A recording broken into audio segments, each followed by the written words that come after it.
In this quick Snapchat video, I'm going to teach you how to do a poll on Snapchat. So let's get straight into it. Firstly, let's head over to Snapchat. Now either you can take a picture or upload a picture or a video. For now, I'm going to take a blank picture right here.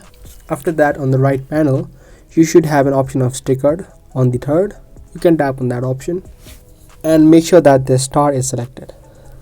Now under the star option, you'll see an option of poll right here. You can tap on it. Now here you can add any questions that you want, and you can change these emojis right here. You can pick any emojis like so, but there is no option to type in, so you need to work with emojis. Now you can simply tap on your stories and add it to your stories. So that's how easily you can do a poll on Snapchat.